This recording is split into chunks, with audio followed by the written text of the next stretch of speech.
Game 4 was a hard-fought battle which saw Bonnyville take this one 4-3 in overtime. This game marked the first time a home team has been able to win on home ice. The Pontiacs now have a commanding 3-1 lead and look to close out the series this Friday in Lloyd, where they have had success winning games 1 and 2. Perfect. When the Rustlers get this ball in their hands, it's an explosion, as they are off to a hot 9-1 start and sit on top the ACAC standings. They take on Kings Eagles this weekend and hope to give themselves an early Christmas present with 2 wins. Brett Morton, Newcap Sports. After playing 4 games in 5 nights, mental fatigue became a factor in Game 4.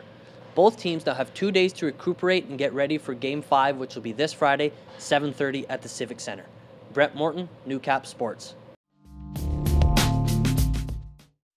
And welcome back. The RJ was rocking once again as the Bonnyville Pontiacs were in must-win mode against the Spruce Grove Saints. Down 3-2 in the series, the Yaks were hoping that home ice would not disappoint for Game 6.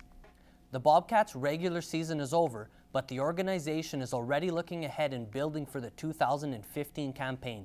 And as no one in the border city needs to be reminded of, the year Lloydminster is hosting the RBC Cup.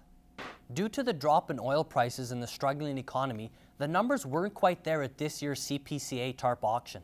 But for Dave Galloway, a local driver who just squeaked into the Calgary Stampede, coming in 10th place in last year's CPCA finals, he got a big surprise in Cowtown. Those 3 trades, I feel, shifted that season and made the team what they were down the stretch. You got to go Spruce Grove. Like, they had that one stretch there, 18 wins in a row, and they finally lost. Like, you can't even, words can't even explain how good and well structured that team is. I feel like they're going to beat Bonnyville, but in the South it's a toss-up. Like you're saying, Brooks and Camrose were 1-2 all season, and they've both, Brooks has been playing phenomenal hockey. They played Okotoks Oilers and dismantled them. Looked like it was a first round series. How every game got swept, they took them out, it was done. So, and now that, like you said, the ruble went down, it's not making as much money, which kind of makes him look greedy and not coming back for the right reason. But still, I feel like he's such an exciting hockey player, and I still think he could still put up big points in the NHL, and I think the entertainment value, why not have that guy back in the NHL? It's just going to continue because they got to make sure that they have it like set out in stone. Like if you make 2 or 3 steps, what if a guy's at the edge of the sideline, reaches out and has his 2 feet in, he's not taking steps, is that not a catch? Make sure that those kids know what's going on. And you got like Austin Uremchuk. He's the type of guy, he might not put up the points, but he's a guy that goes out there and he gets in the head. Same with Ashton Clark. Those guys need to play their game. Game 4 was a hard-fought battle which saw Bonnyville take this one 4-3 in overtime. This game marked the first time a home team has been able to win on home ice.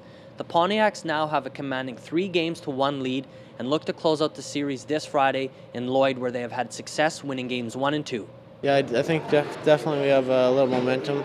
The plan is to just keep it rolling and bring it into their barn and finish it off. To have the electric atmosphere that you have here in Bonnyville with great fans and the horns, I think it certainly allowed us to create some energy and grab some momentum here, especially for the overtime period. And it's going to be a tough game in Lloyd. We know it's a tough building to play in. The Bobcats had a few opportunities to secure the victory in Game 4, but like most of their season, errors were their undoing. 3 minutes left in the game, and you know, you turn the puck over in your zone twice in one shift. To a team like this, you got to know that you're putting yourself in a hole, and we weren't able to dig ourselves out. And I mean, you get into overtime, and all it takes is one miscue and allow somebody to walk a seam like that and wide open to the net, and it's pretty hard for Devon to stand up and preserve it for us. Just losing your guys in your own zone, I mean, it cost you. Like, it just showed you there. You know, we lost the game because we lost the guy in his zone, and most of our goals go that way. And I think, you know, if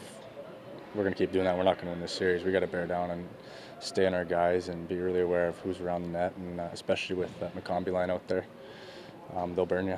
After losing the first 2 games at home, Bobcats forward Taylor Allen is hoping to put that awful experience behind him. We didn't play well at home. Like, we admit that. That was very embarrassing. I mean, personally, I didn't want to go back out there for the 3rd period. I was just so embarrassed. But I mean, we really got to bear down for our fans. I mean, our fans have showed a lot of support, and we haven't really given them much. And you know, I think we apologize for that. But come Friday night, we'll be ready to go. Brett Morton, Newcap Sports.